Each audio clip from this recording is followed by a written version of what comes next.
Selamat siang para pemirsa. Selama beberapa menit ke depan, Anda akan bersama saya, Mufidatul Husna, dalam penugasan video tentang permasalahan perusahaan yang membahas berita aktual dan terpercaya. Dalam beberapa bulan terakhir ini, kian gencar berita tentang kebangkrutan PT Produk Sepatu Bata Tbk.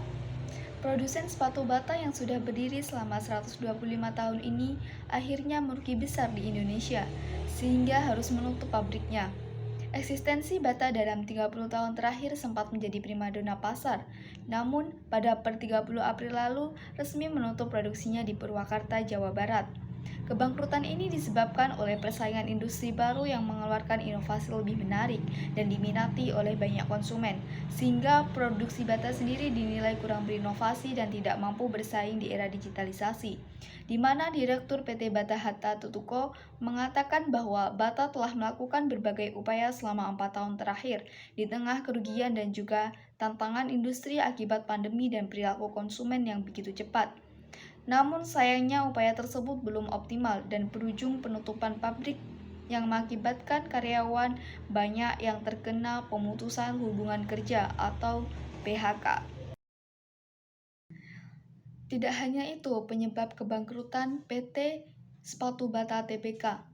Penurunan pendapatan yang terus meningkat dan beban biaya produksi terus semakin mahal yang mengakibatkan perusahaan tidak mampu untuk mengatasi masalah keuangan tersebut. Mengacu pada laporan keuangan per 31 Desember 2023, Bata mencatat kerugian berjalan yang dapat diatribusikan kepada pemilik entitas sebesar 190,28 miliar rupiah. Dengan nilai itu sendiri mengalami pembengkakan sebesar 79,66% dari 105,29%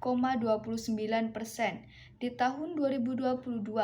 Seiring penurunan dari angka tersebut, penjualan neto Bata mencatat 606,6 miliar rupiah pada tahun 2023. Yang turun sebesar 5,26% dari tahun sebelumnya, yakni 643,5 miliar rupiah. Tren penurunan laba sendiri ini sudah berjalan selama 4 tahun terakhir, di mana bisa kita lihat di tahun 2020, yakni dimulainya masa karantina COVID 2019, bahwa belanja lewat toko online ini jumlahnya semakin ekstrim. Nah, pada Bata sendiri mencatat kerugian sekitar sebesar 177,8 miliar rupiah. Angkanya turun drastis yang sebelumnya mencatat laba sebesar 23,44 miliar rupiah. Pada tahun 2021 membaik sebesar 51,2%. Nah, kenapa saya hanya mengambil laporan keuangan data terakhir pada tahun 2023? Karena dari PT Sepatu Bata sendiri belum menyampaikan laporannya yang di tahun 2024. Pendapatan yang anjlok serta mengalami kerugian yang besar bahkan setelah beberapa tahun ekonomi Indonesia sebagai indikator emiten retail, pendapatan Bata masih belum kembali stabil. Hal ini dapat membuat PT Sepatu Bata Tbk mengalami peningkatan hutang yang semakin meningkat atau melonjak.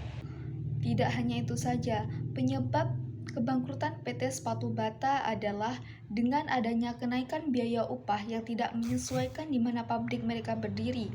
Dengan tingginya UMR pada wilayah tersebut tidak sebanding dengan pemasukan yang mereka dapatkan. Perusahaan PT Bata Tbk memiliki tempat yang strategis dan mempunyai nama di pangsa pasar. Namun dikarenakan lokasi yang tidak sesuai dengan pendapatan perusahaan, maka dapat mengalami pembengkakan pada beban produksi atau biaya upah, sehingga mengakibatkan hutang yang meningkat dan banyak para pekerja yang terkena PHK. Tutupnya pabrik sepatu Bata ini paling tidak mengakibatkan 230 pekerja yang terkena PHK secara besar-besaran. Direktur Jenderal Pembinaan Hubungan Industrial dan Jaminan Sosial Ketenagakerjaan Kemnaker, Indah Anggoro Putri, menyebutkan bahwa Kemnaker akan dengan tegas meminta perusahaan tetap memberikan semua hak pekerjanya sesuai peraturan yang berlaku, seperti pesangon, dan gaji karyawan. Produk yang banyak diminati membuat bahan baku impor juga meningkat.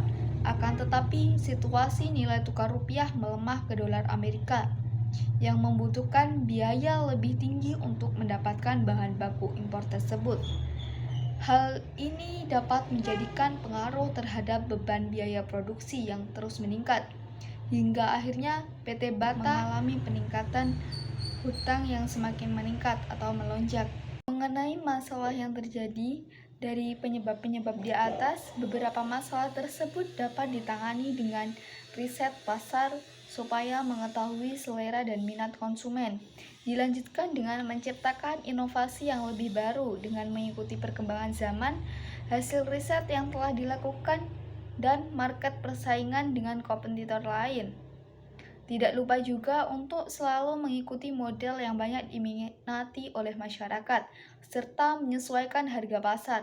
Perusahaan juga harus mampu mencari fleksibilitas dalam mencari celah untuk lokasi dengan biaya produksi seminimal mungkin, dan juga beban upah yang sesuai dengan pemasukan, sehingga pemasukan tetap stabil dan tidak terlalu membebankan pada perusahaan.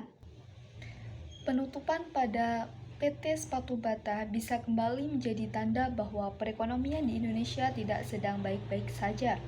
Dan yang kena imbas paling pertama adalah tenaga kerja yang terkena PHK. Warga menunggu kebijakan dari pemerintah untuk buka suara dan mengintervensi baik untuk kepentingan pengusaha dan para pekerja. Sekian berita yang dapat saya sampaikan, kurang lebihnya mohon maaf yang sebesar.